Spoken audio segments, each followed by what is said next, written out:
This is the Farm Monitor. For over 50 years, your source for agribusiness news and features from around the Southeast and across the country, focusing on one of the nation's top industries, agriculture. The Farm Monitor is produced by one of the largest general farm organizations, the Georgia Farm Bureau. Now here are your hosts, Ray DeLessio and Kenny Burgamy. Well, hey there, friends. Welcome to the show. Kenny Burgamy at your service. Just a slight change in format this week. As you can see, there's no Ray. He's on assignment, so it's me flying solo for the next 30 minutes. And as always, we have a lot to cover. Coming up, storms with high winds, hail, and tornadoes ravaged their vulnerable crop. Now cotton producers are left waiting for a glimmer of hope. Will sunshine and warmer weather be their saving grace? As acres soar, growers are reaping their benefits. Discover why soybeans are becoming a sought-after alternative crop.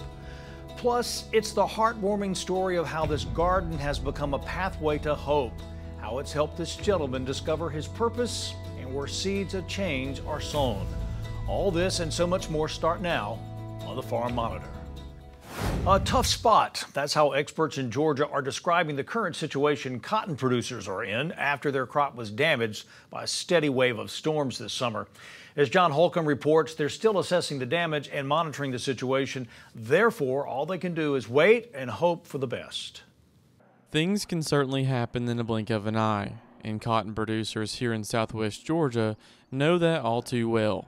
After recent storms brought high winds, hail, pouring rains, and even tornadoes that hammered their crop. It's something Camp Hand, extension cotton agronomist with the University of Georgia, says is a bad situation, as seedling cotton is a vulnerable crop, but believes there's still hope.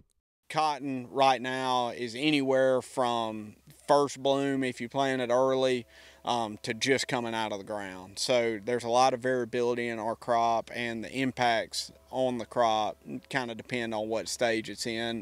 The field that we're at today is probably the second week of squaring, which is where I would imagine most of our crop is right now. And this field looks better than it did a few days ago. It's starting to come out of it a little bit. The terminals were broken out of this cotton, which means it's kind of got to divert resources back to vegetative growth to compensate for that loss. But you know, that's kind of the situation that we're in right now, is waiting on sunshine. Today's a great day, exactly what we need to kind of come out of this type of injury. However, according to Hand, at this point, it's just a waiting game, as they won't know the full scope of the damage for a while.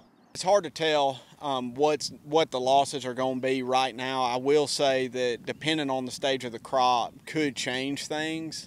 You know, seedling cotton is a little more vulnerable to something like this. So, and if the hail was a little bit worse in seedling cotton fields and you see some sticks or like it broke off everything and the cotyledons are gone, then that plant is dead. And so, but these right here, you still see green leaves. It's still, you know, photosynthesizing, still working.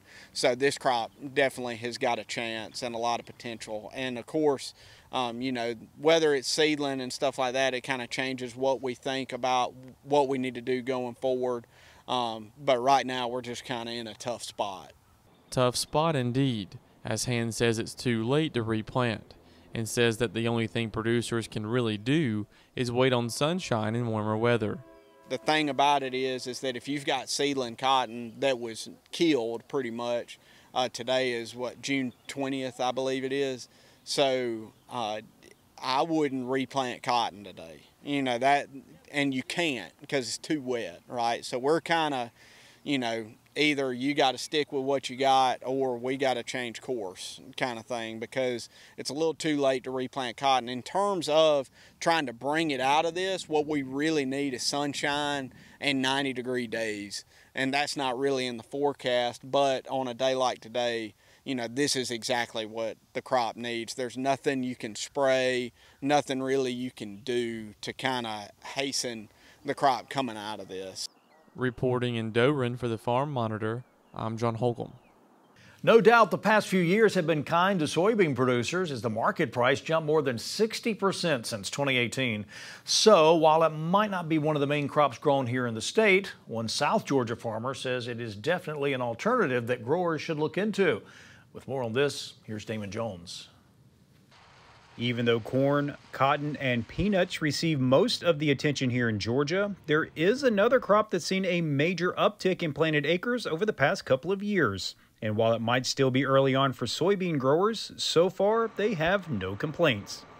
Planting season went well. We had a rain come through, and we was able to get the beans all in a couple of days. They're calling for dry weather, so it kind of helped us get them in on time. We could use a little shower. They're calling for some dry weather, so as long as we get a couple rains here and there, I think we'll have a good year. And with prices approaching $15 a bushel, it's no wonder more growers are considering soybeans as a viable option. Plus, they do grow pretty well here in the state. I enjoyed growing soybeans. They were they're not really a crop you see in Georgia a lot, but it's kind of an alternative crop. If you don't want to grow cotton, or if your peanuts are limited, you could throw soybeans in the rotation. We grow a group 7 bean, which is a later maturing bean, but we can have irrigated yields in the 70s and dryland yields in the 70s. It just depends on the rain.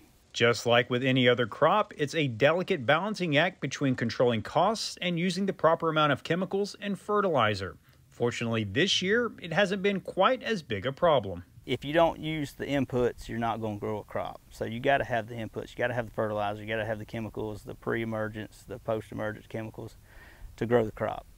Input prices have come down a little since last year. We saw fertilizer come down from November of last year to March of this year, a fair amount. Chemical prices have come down a little bit, but they're still hovering about the same as they were last year. And then there's your Roundup has come down a whole lot since last year. If the increased market price and yield potential weren't enough incentive, the timing of soybeans also provides a major benefit for farmers, as it gives them a source of income after most of the other major row crops have been harvested. To me, they're an easy crop to grow. They're not a high input like peanuts or cotton is. They usually come off at the end of the year, so we're harvesting usually October, November. We're done with peanuts at that time, so it kind of spreads our harvest season out a little bit, so we're not so rushed. And soybeans can go into your rotation and give you something else to grow that you might have more of an income off of. Reporting from Mitchell County, I'm Damon Jones for the Farm Monitor. When we come back, from an accessible garden to life-changing connections, witness the power of horticulture and how it's changing lives through this unique program right here in Georgia.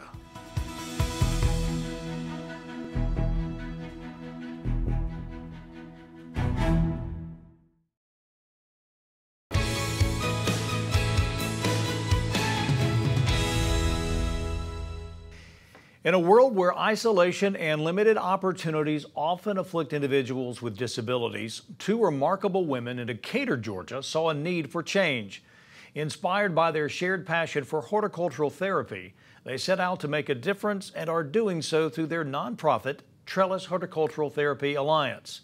As Ray DeLisio reports, their mission to empower those with disabilities through therapeutic gardening.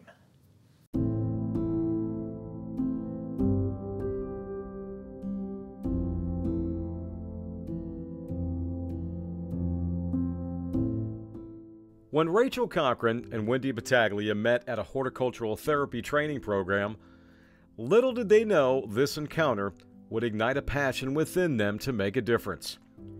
In 2017, they founded Trellis Horticultural Therapy Alliance.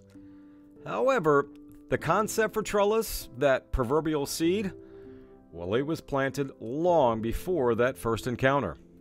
Back when my children were in elementary school, we did school gardens were and still are very popular. And we had just finished building some raised beds at their elementary school, and we had spread all the wood chips around, finishing the garden space. And at the end, a special ed teacher came out and said, is there any way for my kids to get involved? And I literally, my mouth dropped, and I'm thinking, you know, I never once considered a child that couldn't get around this garden space. And from that day forward, I kept that in my mind thinking, you know, gardens should really be accessible to everyone. Together, Rachel and Wendy created a service that supports, educates, and guides organizations and individuals through therapeutic gardening programs in accessible garden spaces. Oh, look at that!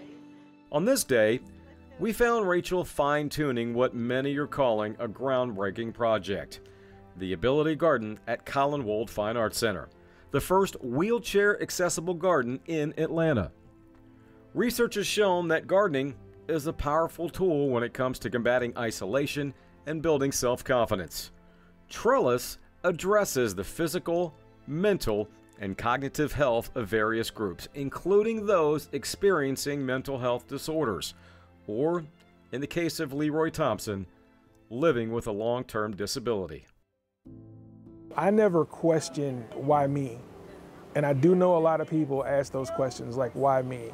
I look at it like this. I could be in a lot worse situation. I could not be having this conversation with you today.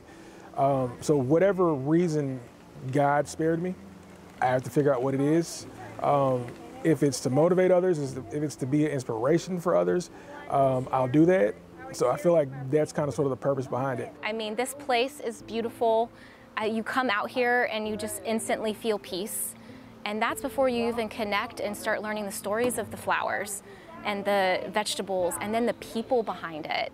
Rachel and Wendy, oh my goodness, they are such a blessing to this profession. I came in this scared to ask questions, and they just opened the door. They took the time to talk to me on the phone, get me in. They invited me out here, and I just saw instantly how warm they were, and their sessions just are proof of the lives they're helping change.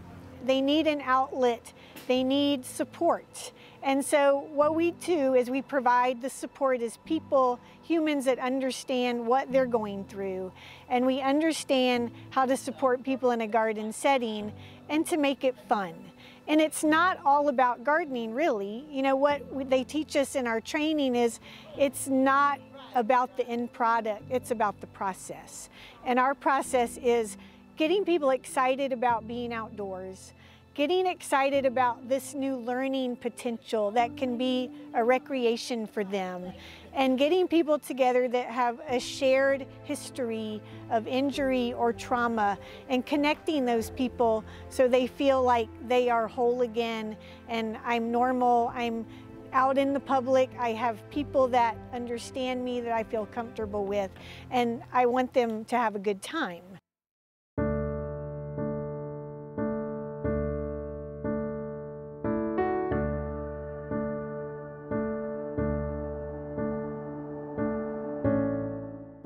As I watched him interact with others and how he almost immediately embraced working in the raised beds, I can say without hesitation that Leroy Thompson thoroughly enjoyed his first trip to the Ability Garden. Will there be more trips? You bet, says Leroy. For him, it's everything he hoped it would be. When I saw this ad in a spinal cord peer support group, I was like, this is it. This is what I want to do. And then also I'm able to be around others in my same situation. So there's that bonding experience and learning some skills that honestly I think everybody should have. It's just like this spark because I know what's going through them. They're feeling connection. They're feeling that like discovery of the purpose and joy and beauty, whatever seeds they want to start nurturing inside themselves, that's unfolding within them. And when I see that, I just want to help support them to keep asking those questions. Why is it like that? Why did I get an aha? And have that in them when they go home, because that's what's excavating underneath them. That is how you heal. You know, you have to share these stories to move on. And this is what we're all about here, is really connecting, socializing, you know, making a support network for the people that come. In Decatur, for the Farm Monitor, I'm Ray DeLessio. Such an incredible job that they're doing. And for someone like Chelsea Korzinko, who also experienced trauma in her life, she's able to share her own experiences. Chelsea, an amazing story as well, and Ray will have much more on her next week on the Farm Monitor. Now, don't forget, if you missed any part of Ray's story or others on today's program, you can still see them in their entirety at our YouTube channel, that is the Farm Monitor. And while you're there, keep clicking and like the Farm Monitor Facebook page. Also, if you have a story idea or if you just want to leave us a comment or suggestion, send us a message either on Facebook or the address that is on your screen, that is news@farm-monitor.com. Up next, it's off to Soybean, Georgia, and the fascinating world of aquaculture, as this author, inspired by her family's business, weaves a captivating tale of Carl's journey from an egg to an adult fish, while also sharing the intricacies of fish farming.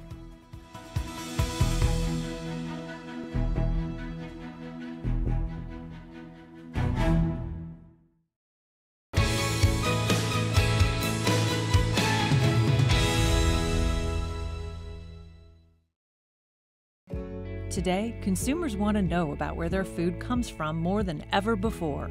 Nearly 90% of Americans trust farmers and ranchers. That's one of the highest trust ratings of any profession in America, and it gives Farm Bureau members an amazing platform to tell their stories.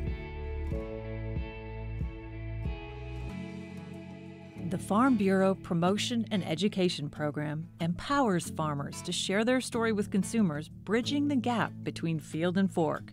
Consumers want to hear from farmers. We are the voice of agriculture, and for us to talk about our operations, to talk about farming, and to talk about agriculture as a whole is really what our consumers want. They want transparency, and they want us to share what we do every single day, and nobody knows it better than us.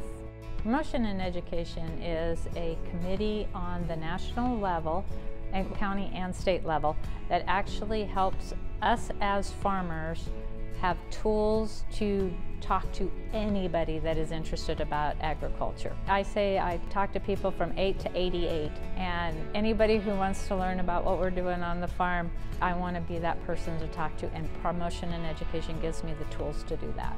Farm Bureau programs offer all Farm Bureau volunteers the chance to get involved at the local, state, and national levels.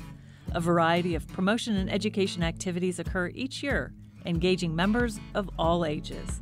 At the American Farm Bureau Convention, the Promotion and Education Committee offers members an action-oriented consumer engagement program called CCI, Communicate, Collaborate, and Influence. Target Training is the program's premier national consumer engagement training that aims to inspire and equip farmers and ranchers to identify and highlight values they have in common with consumers to successfully share the story of agriculture with diverse audiences. The Promotion and Education Committee, to me, is extremely important for me to share my story, voice my opinion, and be able to make that connection with the consumers. It's really important for me to share our beautiful lifestyle with those who don't get the opportunity to experience at any other time. Connecting consumers with where their food comes from and making sure that they understand what we do to make sure that they're getting safe and healthy food. The same food that I feed my children is the food that I grow and I put in the stores for them, and that's so important to help gain confidence in what we do. People don't know what they don't know, and farm life is not familiar to most Americans today. As the nation's largest grassroots general farm organization, our members are the voice of agriculture. The Promotion and Education Program gives members all across the country the opportunity to work together to elevate the story of agriculture.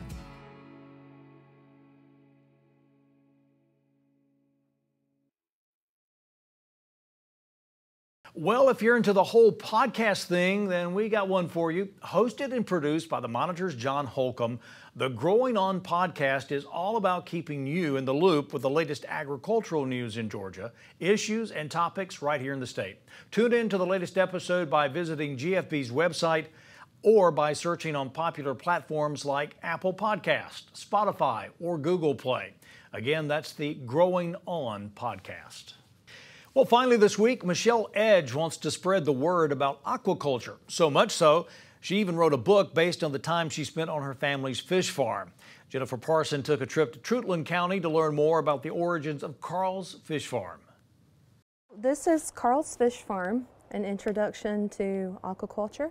Michelle Edge wrote this book based on her family's business. Carl tells his story about his life here, and he talks about how he was born as an egg and then moved to a fry and a juvenile and an adult.